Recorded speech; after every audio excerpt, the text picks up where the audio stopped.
So just looking at that screen allowed him to turn his head. I think something was watching over him. I think it's almost like country really needs him. We've got the former First Lady of the United States, Melania Trump. She appeared on Fox and Friends this morning and for the first time revealed really personal and intimate details about what's been going on with her husband, the assassination attempts, her family, and the raid on Mar-a-Lago.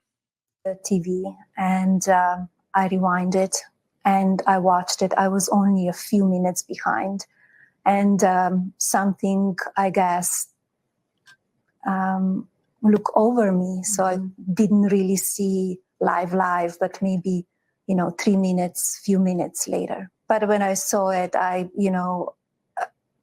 it was only, nobody really knew yet, right? Because when you see him on the floor and you don't know what really happened. And then a few weeks later, there's another attempt on your husband's life at your golf course. Where were you and what was your reaction to this attempt? I was in New York City, actually. And I saw it on the television. And as soon as I saw it on television, I called again. And he was okay because Secret Service were great. The guys that they were with him, they were fantastic. And I think both of the events, they were really miracles. If you really think about it, the July 13 was a miracle, like that much, and he could not be with us. And he normally doesn't call for that one screen. He waits till the end of the speech. So just looking at that screen allowed him to turn his head. I think something was watching over him. I think it's almost like country really needs him. I think it's fair to say it's common knowledge. I think that Melania Trump is a deeply faithful woman. Her family is Catholic from Eastern Europe, and she takes her faith very seriously. She believes in miracles. She believes in angels, as Orthodox Christianity dictates. And you can tell there's a bit of a calmness about her as she describes this, that there is, in her mind, somebody watching over her husband, not just for her, not just for him and their family, but for us. Think about that moment. Something hit me when I was watching this. When she describes what she was going through that moment, the shots ring out, Trump, drops to the ground because the Secret Service come and tell him to get down, and he's behind the podium. Put yourself where you were. I know where I was at that moment. I'm watching it too, where we were all watching it. The shots ring out, he reaches to the side of his head and he drops to the ground. And then for what, like a minute, maybe a little bit more than a minute, we're all collectively holding our breath. We're all waiting for signs. We're waiting to see what's going on. And the next thing you know, he's up. They're trying to get him organized and together to get him out of there. And he gives us the fist in the air and the fight. And I know what I was going through. I know what my wife and my family and the people I was with that day were going through as we were watching this video over and over again, waiting for news. Just imagine what she was going through. Just put yourself in her place for a minute. Imagine the emotions for that excruciating minute waiting to see your husband, the father of your child, and add to that knowing that he was the president of the United States and wishes to be the president of the United States again. Unbelievable emotions that she must have been going through.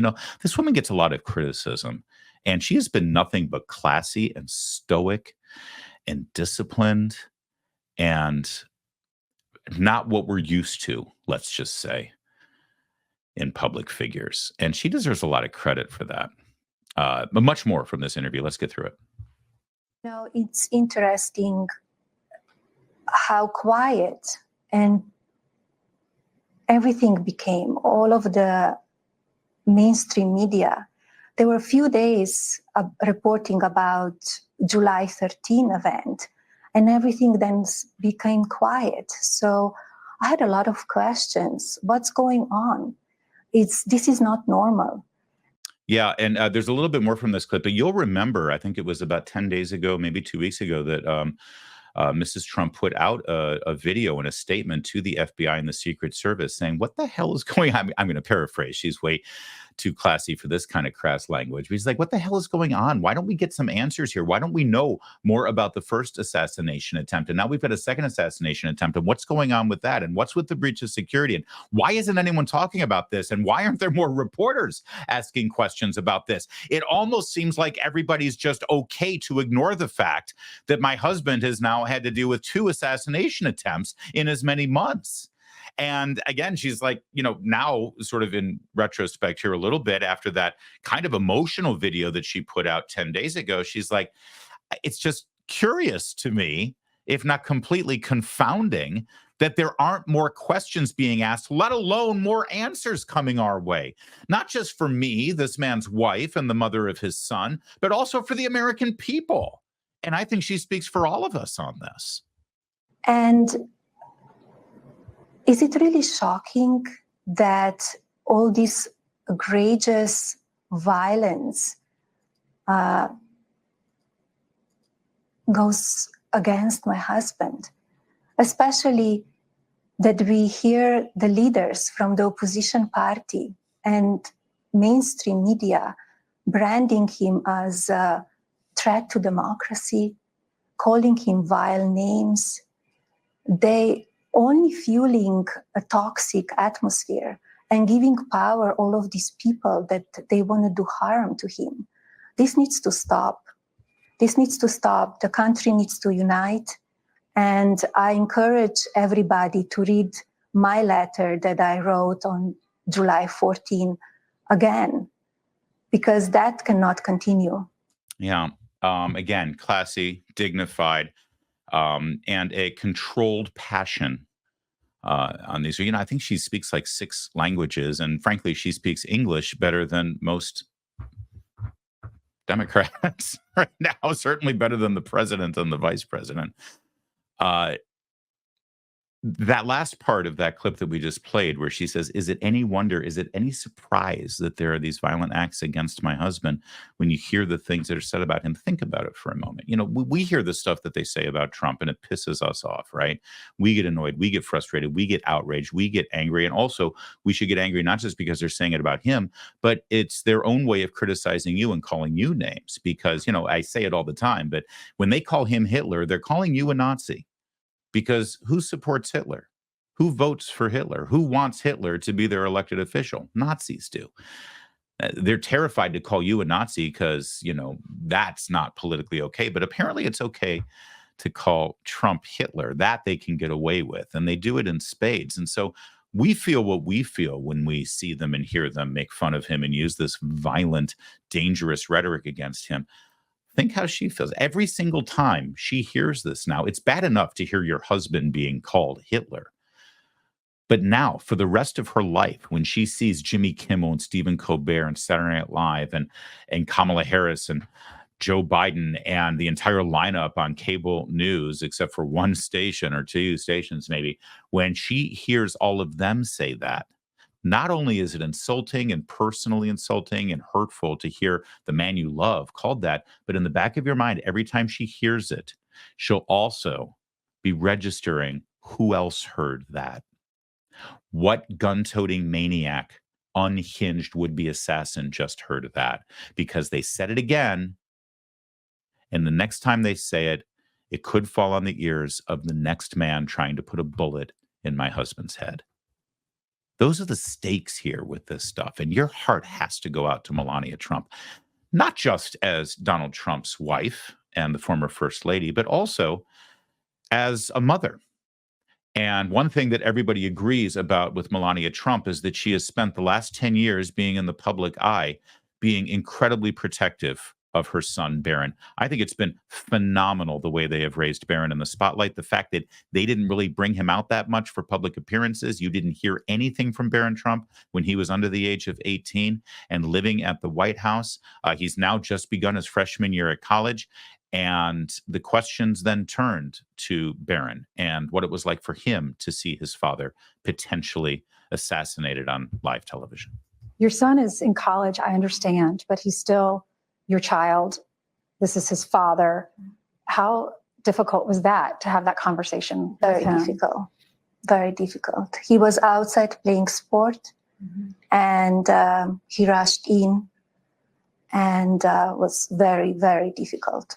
Yeah, very, very difficult. And again, in true Melania Trump's fashion, that's about as far as she'll go there. She doesn't want to go too into detail. She wants to respect the privacy and keep the privacy of her son. She was then asked by Ainsley Earhart here on Fox and Friends this morning about the Donald Trump that we don't get to see. The human Donald Trump, the husband Donald Trump, the father Donald Trump. What's that guy like? And people say they don't like him. What do you wish they knew about him? That he is really a family man. He loves his family. He loves this country. And all he wants to build better and prosperous.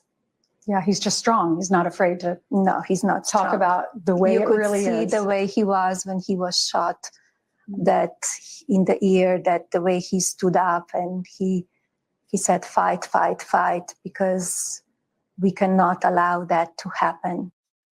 Yeah, he loves his family. He loves his country. He wants it to be great. And if you want to know who Donald Trump is, it's that man who stood up after getting shot in the ear and really raised his fist and said, fight, fight, fight.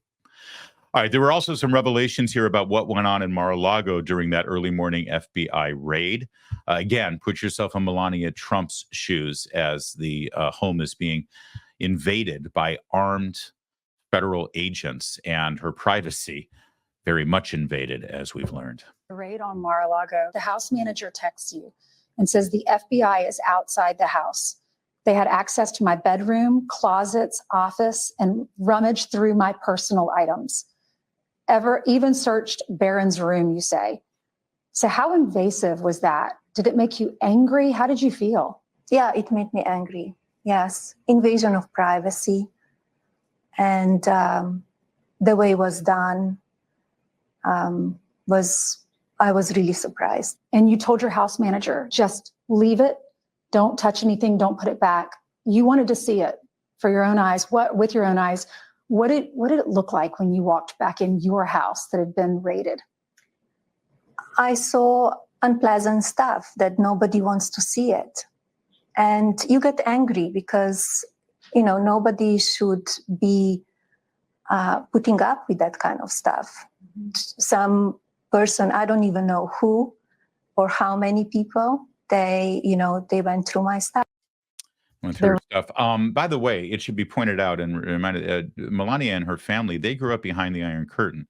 They grew up in an Eastern European Soviet bloc nation. They saw how the police state worked and operated. And it's got to be even much more traumatic for her living now in the United States of America, formerly living in the White House and now having to endure I don't want to say the same kind of bullying tactics and intimidation, but boy, it's in the same neighborhood. Let's just say that. All right. The conversation then turned to politics and the presidential campaign. She hasn't been out on the campaign trail much, but that's not too different from the last two presidential election cycles. This is how they, as a family, have determined that elections are going to affect their lives and disrupt their lives. And so in this appearance, she was asked specifically about this election and about her husband and why she thinks he should be people's considered candidate. How I see it is the records speaks for itself. The country is suffering. People are not able to buy usual necessities for the families. We have wars going on around the world. Soldiers are dying. They were dying under this administration because of weak leadership. The border is open and dangerous. A lot of fentanyl is coming over, killing our youth. It's very hard to see. And an economy, it's really not great. Inflation is high. And if we compare these 4 years under this administration compared to 4 years under my husband as commander-in-chief, he was leading the country through peace, through strength. You know, there's a little bit more of this, but it's just so important to point out, you know, Melania Trump famously, she does not follow the news cycle on a minute by minute basis. She's not obsessed with all this. Think about it. She's in the middle of it. She's living through it. She doesn't need to watch cable news, listen to talk radio, watch streaming shows like this, although I wish she would. If you're out there, Melania, it's good to see you. We like you over here. But she's living through it. She doesn't need to read tweets about what people think of her husband, right? So she's removed from the noise. She's removed from all of the distractions and just the giant load of crap that goes on in our daily political discourse. So she's asked about this election, and her answer is just so pure and wholesome, and exactly what somebody who's just objectively looking, well, she's not objective, but still she's looking at it as someone who's not hearing all the noise. And it's like, look at the track record. Why is this even a discussion, right? Because if you remove all of the noise, if you remove the Saturday Night Live and Jimmy Kimmel and Stephen Colbert, and remove the tweets and remove the Rachel Maddow and remove the allegations and remove the Russian collusion and remove all of the fake, phony lawfare and just remove all of that stuff and look at what a president does in terms of setting economic policies, securing our borders, securing our troops, working with our overseas allies for peace through strength, and putting America first in our foreign policies, and actually setting an agenda for success for the American people. If you objectively look at the last 4 years under this administration and the 4 years under the Trump administration, it's not even close. And it's kind of funny when you think about it, because here's somebody, yes, I know she's married to the man, but really, I mean, in her mind, it's like, you know, she's not sitting here saying, you know, she's not even dealing with all of the lies that are said and all of the distractions and all of the noise. See, there's a reason why the Democrats just want to talk about January 6th and E. Jean Carroll and Mar-a-Lago and Russian collusion and ridiculous stuff. That's all they want to talk about, because as Melania Trump just laid out, look at the record, look at the economy. Look at inflation. Look at the border. Look at crime. Look at foreign policy. Look at national security. Look at our troops. Look at peace through strength. Why are we even having a conversation here? And there's something really refreshing to hear her just lay that out. You know, given the opportunity to defend her husband and say something about him, she doesn't even address all of the ugliness, because it's irrelevant from her perspective. It should be irrelevant for all of us. It's put up there as a distraction because they don't want you to look at what she just laid out for you. And the border was safer than ever before. We didn't have any wars. People were prospering. They had jobs. They could support their families. So I think American people need to decide what they really want. Maybe some, you know, strong tweets, but everything else great for this country. So it's all in the American people's hands on November 5th. I do like this. She raised the tweets at the end. All right, maybe they don't like his tweets, but other than that, she was asked about her conversations with her president, what she thinks the president really hopes to achieve here by winning re-election. So what makes Donald Trump want to do this again? All he wants to, as he says, make America great again. He wants to make this country prosperous, safe for everybody. He wants to make American dream possible again. All right, which, by the way, is instructive, because as you heard last night in Kamala Harris's interview on MSNBC, she conceded that the American dream is elusive to so many Americans here. And I remind you, Kamala Harris, her boss Joe Biden, and his boss Barack Obama, and the Democrat Party, they've had control of the White House for 12 of the last 16 years. So one thing both parties agree on is that the American dream has been elusive for too many Americans for too long. 16 years to be exact. The one respite they had was 3.5 years under Donald Trump until Anthony Fauci and his friends over in Wuhan had something to say about it. But it's good to get some bipartisan agreement there, isn't it? All right. One last clip here, which I really I want to end this segment on Melania Trump with this, because so much of this conversation today had to do with Donald Trump and the presidency and the campaign and the raid and all of these Trump things shot through her eyes. But this part I really liked, because this was asking about her role as First Lady and one specific memory as First Lady and what it was like for her. This had to do with visiting war-torn Iraq to visit the troops. If you remember right, the two of them went together to visit the troops in Iraq. And, well, take a look. You've also traveled to visit our soldiers. You did that at Christmas time. You left your family. It was in the dead of night, and you fly over to Iraq to bless the troops. What was that like for you? And what about the reaction from the troops? It was very secretive meeting. And when we arrived that night, the energy of the soldiers, we walked in and everybody started cheering that they see us. Like, what a big surprise. They were not expecting that. Not at all. Yeah, it's just a cool story. I remember when that happened. The video of it was pretty great. And I just got to say, listen, our military is the best, 100% across the board, greatest on the planet, greatest in history. They really are. The men and women who wear that uniform and do what they do, and they are sworn to respect and follow their commander-in-chief, no matter who it may be. They bend over backwards whenever possible, and I've witnessed it myself. From enlisted all the way up to the highest flag officers I've had the opportunity to meet and have conversations with, and they really do try their best to not be political when they're wearing their uniform and when they're serving their country. And that's critically important. It really is. But I had to tell you, I have been able to witness the military react to a commander-in-chief, multiple different commanders-in-chiefs over the course of the last 15 years of my life in the public eye and in the media. And it's from solemn occasions, government occasions, military occasions, and even a couple of Army-Navy football games. All right. I had to tell you, just from my perspective, over the course of, again, middle of the Obama administration through now, seeing it firsthand, I have never seen the reaction that Donald Trump has gotten from the troops when he was commander-in-chief.